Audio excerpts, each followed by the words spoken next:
સીતા દીપડા છે ઉબડા ઉબડા દીપડા હોય કઈ ઉબડા ખેડા છે ને એક દીપડા તો કેટલા માણસોને હેરાન કર્યા આ લાગે હોય કે ભરવામાં આપણે હોય ડીઝલ છત્તી અને કેરોસીન છત્તી 2-3 વખત કે 4 વખત આવ્યો છે મિલન જરા એને મિલન મેં જમવાનું કીધું. હમણાં બપોરના 3 વાગ્યા છે અને અમે જાય છે રાઈડ પર. અમે જાય છે મુકેશભાઈને ફ્રેન્ડ છે તેની વાડીએ જાય છે. ત્યાં થોડુંક બેસીને આવતા રહીશું ચા નાસ્તો કરીને.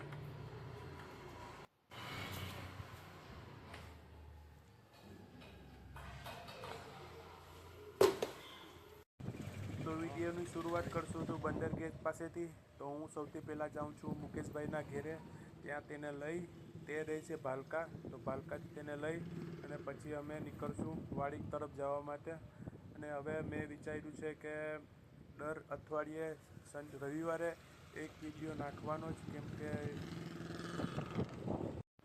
ધીમે ધીમે પ્રોગ્રેસ તો કરવું પડશે ને. અને જો આ વાળ બંદરમાં કેટલા વર્ષોથી હજી બને જ છે.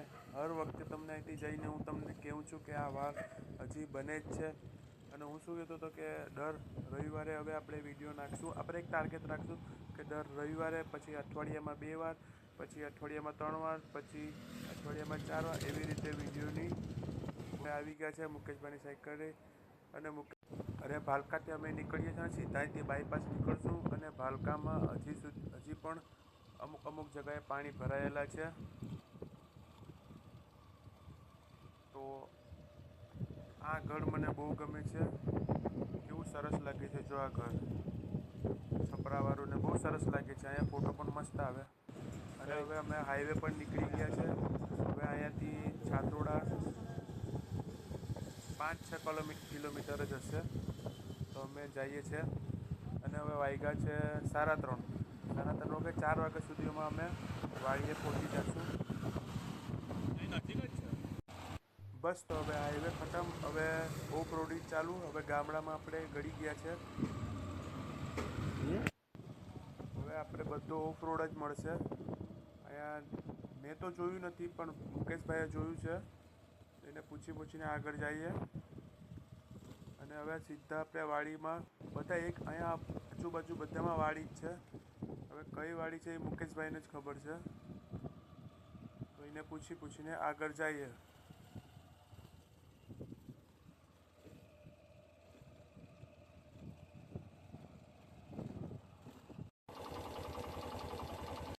તો અમે ગામડે પહોંચી ગયા અને આરામ કરીએ છીએ. અને અમે વાડીના કિશનભાઈ એ અમારા માટે નાળિયેર તોડવા માટે ત્યાં ગયા છે. તે સૌથી પહેલાં અમને નાળિયેર પીવડાવશે કે નાળિયેર પીવો અને જરાક ઠંડા થાઓ. ઠંડીનો જ માહોલ છે પણ કંઈ વાંધો નહીં, નાળિયેર પી લઈએ.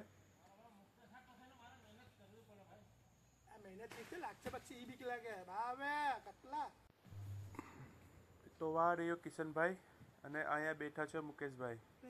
કેમ છે મુકેશભાઈ? એક દે આવ્યા ઓલે રવિવારે આવી ગયા છે પાર ને પપ્પો દીકરો બંનેના 2 એટલે 4 કોઈ સોળવાનો તો નતો. વાહડે જાવ કે માહડે દાંતણ બાંધી પડીને આપણે તો કિશનભાઈ આપણને નાળિયેર ફોડીને આપશે. ગામમાંથી તમે આવ્યા જ ને પણ એ ગામ વસાર તમે જોયું ન હોય ને બીચ એટલે આ જ ને પણ પુલ્લી વચ્ચે પાણી તો ફૂલ ભરેલું છે. 20 વર્ષ મારી ગયા. વાહ કિશનભાઈ વાહ. ઈ મને કહે 2-3 વખત કે 4 વખત આવ્યો છે મિલન જરા એને મિલન મેં જમવાનું કીધું. એ માયનો નહીં ને પછી એમ કહે કે મને જમાડ્યો નહીં. એક વખત 2 દીપડા પકડાય અહીંથી અહીં આવે છે. સીતા છે આપણે ચિત્તા અહીં હોય નહીં. હવે સીતા દીપડા છે ઉબડા ઉબડા દીપડા હોય કઈ ઉબડા ખેડા છે ને એક દીપડા તો કેટલા માણસોને હેરાન કર્યા છે ને. એ લાખાપરા મંડપ હતો ત્યાં એક ભાઈ મારા જેવો આમ ખૂતો હતો એટલો એને મારી નાખ્યો. હા પછી ભેટારીમાં 1 જણાને મારી નાખ્યો. કેટલા 3 કે 4 જણા મારી નાખ્યા. એક બીજા કોઈને અટતો જ નથી, માણસને જ મારતો. એમ છે એટલે ખાઈ નહીં. હા ખાઈ જાય દીપડો ખાઈ જાય. આવાજ ન બોલાવે. શેષ આવાજ અહીં આવે છે. અહીં નહીં, અહીં આપણી બાજુમાં છે ને આપણે આ બેનની સગાઈ આપણી બેનને દીધી ને નાનકડી ના એના બાજુમાં ગામ છે.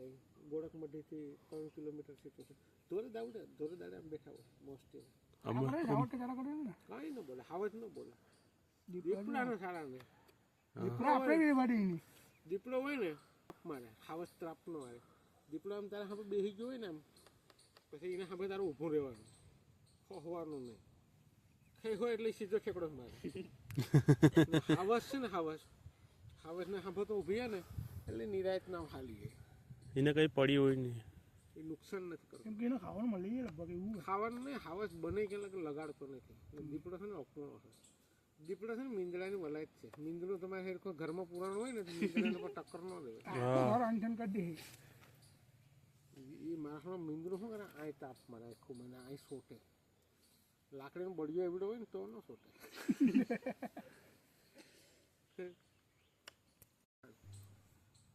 ને અહીં બાજુમાં છે ને ખાડ છે ઊંડી છે આપણે જેટલી ઊંડી ખાડ હારું અંધારું ને આ હાવ નાના છોકરા સતીન ને બધી આ તો મને બેહવા શીખો તો એવડો હોય કા છે યાદ છે તને એને તંબુડો યાદ હોય યાદ છે એ આ વાસણાથી મોટો દીપડો હો સીતો મને હાડું એમ કે કૂતરો છે બેલું મારી દીધું મેં મારો હાડો મારા હાંભું બેઠો હવે જાવું કેમ મેં કીધું કૂતરો મોટો એ કે હું અસલ છે મેં કીધું હું અસલ છે અહીંયા બલંગ મારી ને સીધી ખાડમાં બલંગ મારી શૂટ ને હું અહીંયા ખાડમાં ઉતરી બલંગ આ પગ છે ને આવો ઉજાડી દીધો ઘડીકમાં તો હો અહીં આ ઠોકર લાગી તો આપણે અહીં ઝાડવે ઠેકડા મારી ઠોકર તો લાગે હે તાત્કાલિક છે ને બામ ને આ ને તેને ઘણી મેં કીધું ભાંગ્યો તો ને મોડાનો પણ ઠોકર લાગી 8 કે 10 દિવસ પગ દુખ્યો હતો બચી ગયો ને કે આલો બરફનું તેલ મેં તમને નથી કીધું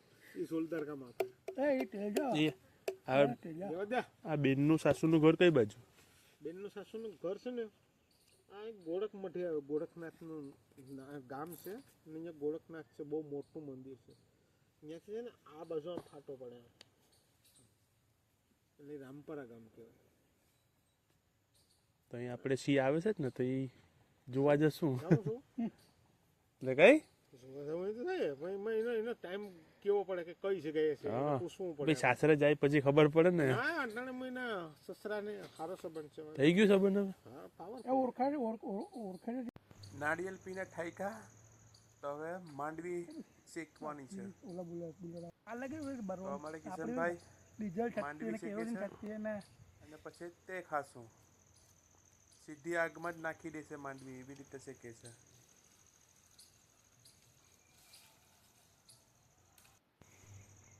શેકાઈ ગઈ છે માંડવી અને બધી વણી લે અને આવી ગઈ છે માંડવી અને ગોળ એક સાથે ખાશું બહુ મસ્ત લાગે છે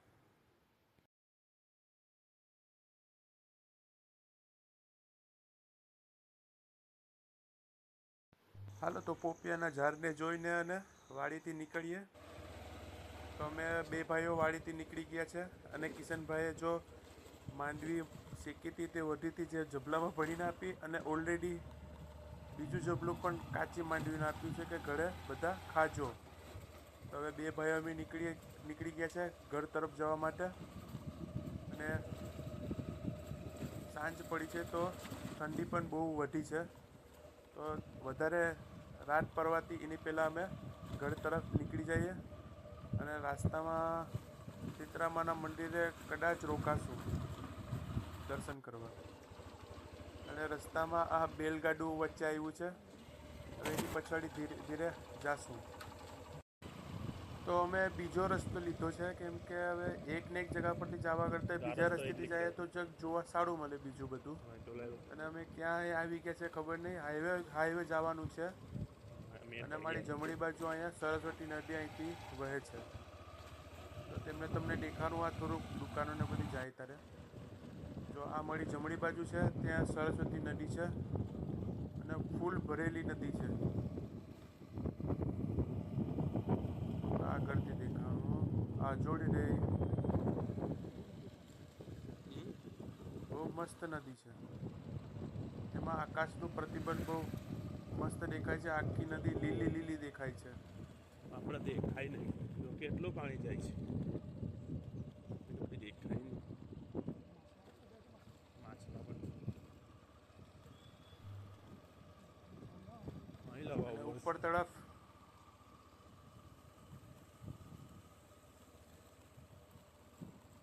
પક્ષીઓ મસ્ત જાય છે બસ તો હવે અમે હાઈવે તરફ નીકળી ગયા છે. હવે 3-4 કિલોમીટર જ દૂર છે.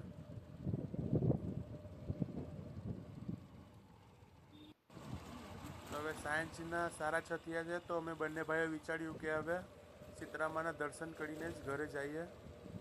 તો આ છે સીતરામાનો પુલ, ત્યાં નજીકમાં જ છે અહીંયા મંદિર. તો દર્શન કરીને જ ઘેરે જઈશું. આરતી પણ લઈ લેશું. અને બાપુ આરતીની તૈયારી કરે છે અને અમે બંને ભાઈઓ મંદિર પાસે બેસી ગયા છે.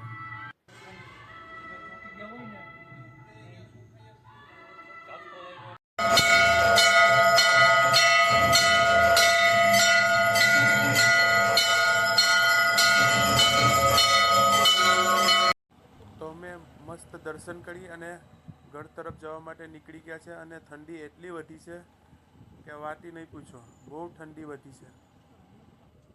હવે અહીંથી થોડુંક જ દૂર છે. મુકેશને તેના ઘરે મૂકી અને પછી હું મારા ઘરે નીકળી જઈશ.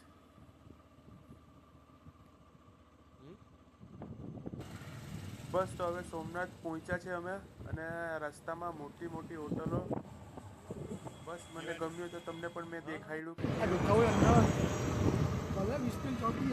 ચાલો તો હવે અંધારું થઈ ગયું છે અને વિડીયો હવે અહીંયા પણ જ પૂરો કરીએ. તો હોપ કરું છું કે તમને આ વિડીયો સારો લાગ્યો છે. તો સારો લાગ્યો હોય તો લાઈક, શેર અને સબસ્ક્રાઈબ જરૂર કરજો. ત્યાર સુધીમાં બધા ભાઈઓને અલવિદા.